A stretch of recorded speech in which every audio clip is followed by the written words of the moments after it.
What's going on everyone, welcome back to another video. Today I'm going to be working on the Mrs. Suzuki Swift. Again, it needs front discs and pads. I'm also going to be looking at the drop link on the left hand side, which was an advisory from the MOT. I did the lower ball joint, or the full arm should I say, on the driver's side previously, and that was the other advisory on the left hand side now. The brakes are fine, you know, but they've started making a noise on the wear indicators, you know, where they make that horrible squeaking noise. So I'm replacing those with some Mintex discs and pads, and the rear drum brake as well. I'm just going to adjust that again, make sure it's alright. I think it might have slipped slightly, but hey ho, you know, the adjuster mechanism's broke on it. We just need to make sure it doesn't move again. But yeah, that's what's on the cards for today. That's what I'm doing today on the Suzuki Swift, so wish me luck. It stays dry, because it's trying to rain, or it looks like it's going to try and rain, and yeah, I've got a lot to be getting on with. So here's the new Mintex discs and pads. Nothing special, just OEM replacements.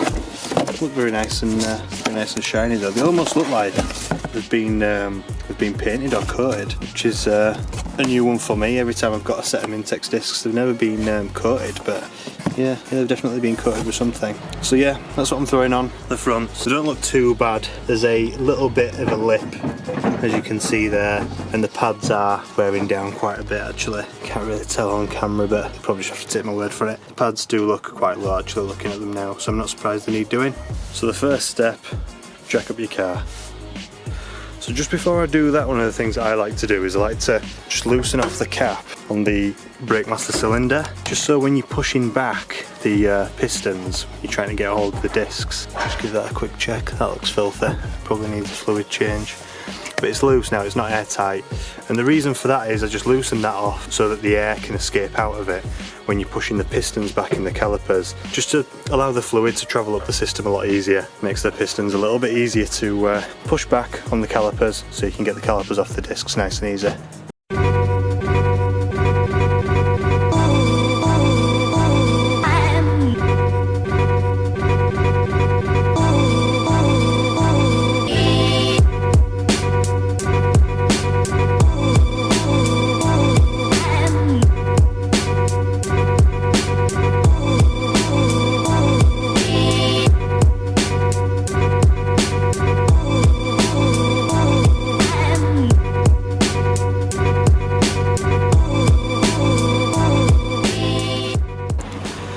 So now the wheels are off, we need to get the calipers off. We need to also try and push back this piston inside here.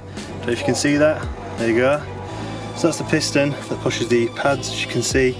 They are looking a little bit low. They're not scarily low, but they're enough to start making a squeaking noise to say that they need replacing. So this bolt here, another bolt similar just underneath the drive shaft on the caliper carrier again, just there as you can see. Whip those two off. Push the piston back, and we should be able to pull the caliper off and just sort of put it in the back there somewhere, so that it's not. You don't want to strain this your brake line. You might want to make sure that that's not sprained at all, not stretched, not pinched. Just make sure it's out of the way, nice and comfortable.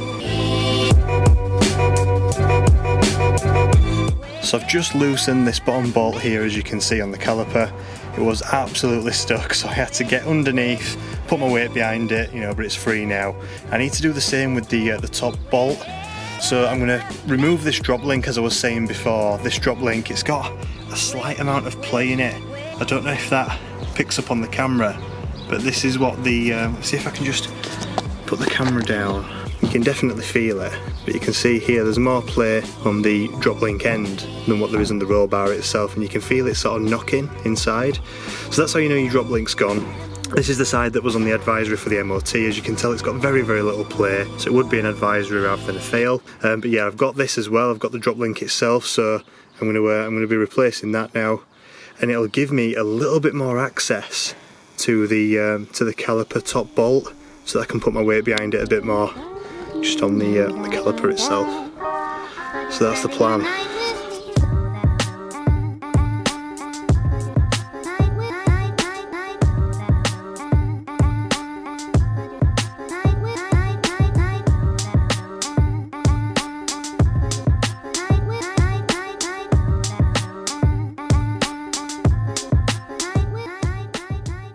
So now without the drop link in the way, I can get straight onto it with the bigger ratchet underneath. Yeah, it's easier. a lot easier. Try to do it from the top. So before I completely take it off, I want to now try and push the piston back in the caliper itself to free off the pads being clamped onto the disc.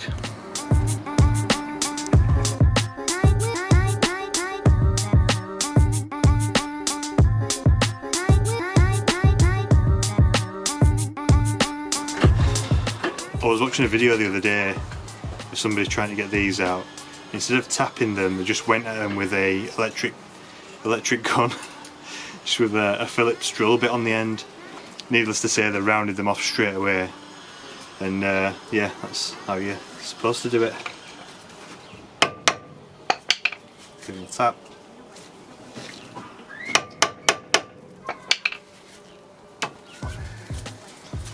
Just like that.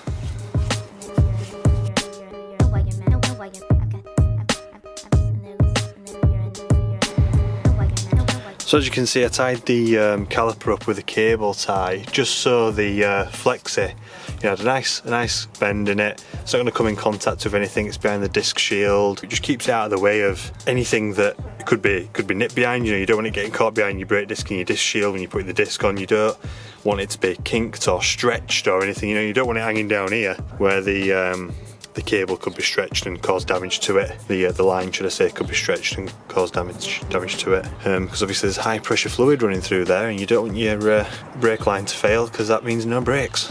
But yeah, this looks well seated properly. I'll drop the caliper now. I'll cut this cable tie, drop the caliper, get the pads out. The kit comes with some new shims for the back of the pads to stop noise, and be lubing them up with Ceratec metal-free permanent brake lubricant. So that'll be similar to the pad goo stuff, I'd imagine, that I used on the rear caliper refresh that I did on the Civic Coupe. So yeah, let's crack on. I'm now just going to lube up the brake pads, put these shims on, do the same for the caliper slides, or for the brake pad slides should I say. Just make sure that they're all lubricated up before putting the new pads on with this stuff. And then once the new pads are in, flop the caliper back over, bolt it on, put the drop link back in, and that will be it for this side. And then it's just the disc and the pads on the other side. So that's the new pads seated. I've lubricated up the back plates and the like rattle plates, if you like, the anti-squeak plates, whatever you want to call them. I've also lubed up the slides, the brake pad slides. You can sort of see it a little bit there, just at the bottom. If it'll focus, there you go. So that's lubricated up where the pad would touch that. And now it's just time to put them over the brake discs, get them bolted in. And just to give you an idea as to why brake pads make noise when they're starting to wear out, this is the worn out brake pad. And you can see here that there little piece of, it's like a little metal bracket. Its sole purpose is to give you an audible warning that your brake pads are running low, as you can see there in the depth of the brake pad. But it's just like riveted, if you like, onto the back of the brake pad. You can see there where it's bare metal just on the end. That would hit the brake disc while it's rotating and squeak constantly if the brake pad's worn out just enough to allow that to make contact all the time. So that's the caliper on, or the caliper carrier now bolted up. We never removed the caliper itself from the carrier on the slides. The brake pads obviously are in, lubricated. The disc's on, as you can see, centralised with the two screws. And everything looks nice and neat and tidy. The torque setting on the two caliper bolts, or caliper carrier bolts should I say, is EFT. That's two settings above tight. You've got extra tight and then you've got extra f***ing tight. So they are both EFT. And now it's time to put before we put the wheel on actually, it's time to put the drop link in. That's the next step, and then this side's done. It's time for the wheel on. And then the other side, as you can see there, it's all ready to go. Let's get the disc off, caliper off, etc. And it'll just be the exact same thing on the other side. So I'm probably going to call the video here. You've seen me take the drop link off, it's very simple. It's a 17mm on one side, and there's like a slot, if you like, what the spanner sits on, to make sure that you are tightening up the drop link ball joints rather than the ball joint just rotating inside there while you try to tighten it up. So yeah, it's just going to be on there, on the strut itself up at the top, and the wheel on, and we all know how that goes. So I'm gonna call it here. Thank you very much for watching, everyone, and if you like this video, please give it a thumbs up. Subscribe if you haven't done so already, and I'll catch you in the next one. Bye for now.